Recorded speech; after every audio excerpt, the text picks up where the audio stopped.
Hey, welcome back to the full app walkthrough series. We had last left off with a post form. Again, yours might look a little bit different since the lab was to create your own.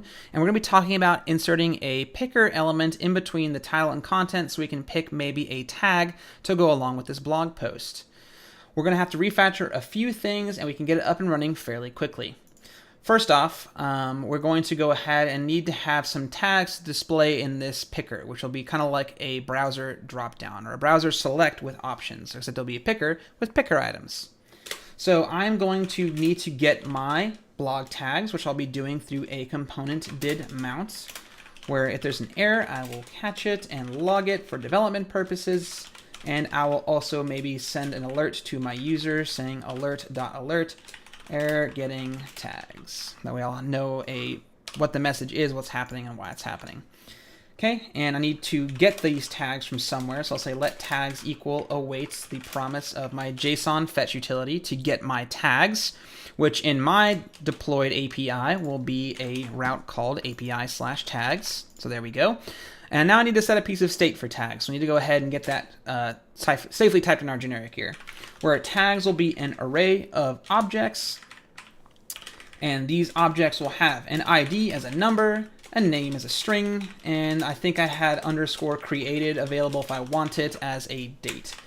We're also, while we're up here, going to have to add one more piece of state, something called selected tag. And we're going to be a type of number, and we'll see why here in a minute. We have to have some way of tracking what tag ID we have selected inside of our picker. I need to add these pieces to my state object for this class component, where I have my tags array as a blank array, and for my selected tag piece of state, I'm going to start it off on the value 0 for now for default, and it'll get filled in as we go with our picker. While I'm also here in my component did mount, now I can say do a this.setState of tags to tags. There we go. So now we have a piece of tags state that we can then map through into our picker items. We're going to also, while I'm down here in my new blog object, when I'm handling my postbog submit, I'm going to go ahead and say I need to have a tag ID property for my request body that will be generated by this.state.selected tag. There we go. And that's what my API requires. You might have different values for these, so please keep that in mind when you're going through this. Down here inside of my render, where you notice I have these two containers for the inputs. Now, there's no React Native Elements picker, so we're going to have to be doing the raw React Native one. I'm going to bring in a view, and this view will be wrapping my picker, and I'm going to give it a style option that my other inputs have, which is called a styles.container style. And that's going to be separate for all you folks out there that are coding your own blog mobile apps. It's just in line with the theme I have going with my inputs, where they have that padding and some margin and that kind of neon purple or like kind of 80s purple color border right there. That's what that's going to be handling.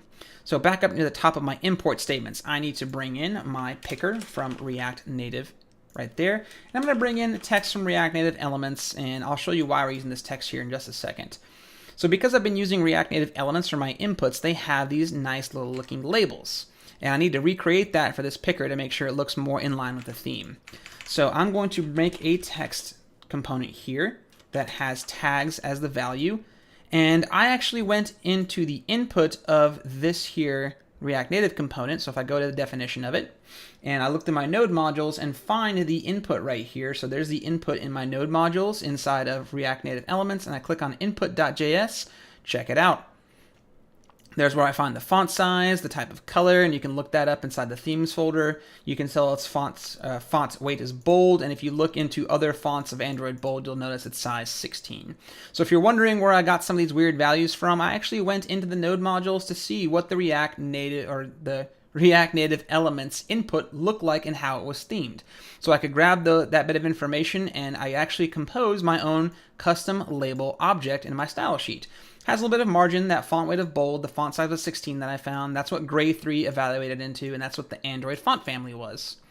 So that's how I found out what my label might look like, and you can do something similar to get your own. Or if you've been using custom labels up to this point, then keep on using that. But I needed to find something that fit with the theme of my current post page. And you'll notice that it is a pretty good looking little replica, and I will take that. Okay, so now we actually need to use our picker. It is going to be kind of like a select that wraps some options. So I'll go ahead and enter a new line. And the picker opening component tag will need two pieces of props. One, it needs to be tied to a piece of state. It needs to be a controlled picker. And rather than having a value, this guy actually has something called a selected value prop that we can tie to the piece of state of this.state.selected tag. And then underneath that, we need one more called onValueChange. And onValueChange will be another prop that will be involved with handling the changing of that selected value. So it's going to be an arrow callback function, and it's going to take one argument, and it has an option of 2, I believe, if you look at the documentation for it, where we have something called item value, and we're going to see where this comes from in just a minute. So let's write that and just continue on for now. It'll run a this.setState, and it's going to set the selected tag piece of state that's tied to this picker with the item value argument right there in our callback function. Nice. So if I format that, there we go.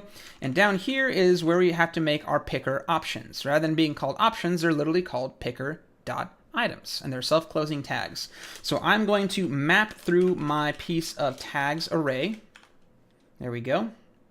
Piece of state tags array. We're going to do a dot map on this guy, and for each individual tag, I'm going to do an implicit return. So instead of curly's or return keyword, I'm going to do a set of parentheses. And I'm going to say return a Picker.Item self-closing tag. Now this guy, because we're rendering through an array of tags, are going to need a key for these guys. So I'll do tag.id, our normal React rules. I'm going to need something it displays, aka its label. And it's going to be a string value coming from my tag.name. And it needs one final thing, aka its value. And that value will be the ID of the tag that you have selected. So the user will see a rendered label, but underneath the hood will be passing along its ID value instead. And this Picker.Item value is exactly where we get item value. So whatever Picker.Item value you've just selected is what we set that piece of state to. So with that being done here and formatting my document, we should be able to come and check out what we got going on. Hopefully you're still logged in here and have a valid token set up for your app. And honestly, if it's getting to this screen and it's not going to your auth screen, you probably have that set up correctly. So coming back to my write a blog demo here now, at the bottom of my blogs, it ends on return of the code walker. So for a new blog title, let's say tags are fun. This one will be for coding, and the blog content will be something like, I don't know, pickers aren't all too bad, exclamation point, because we're very excited here. Okay, let's submit this blog post, and we'll scroll down on our main blog screen now and check it out. There's tags are fun, written by Luke Skywalker, the person I'm logged in as. Read this blog, and we have the coding tag associated with it. So there, in a nutshell, is a quick way to get a picker or a drop-down styled element to appear in your mobile apps. And stay tuned in the next video where we continue with this series and keep building out the final pieces of our mobile blog app.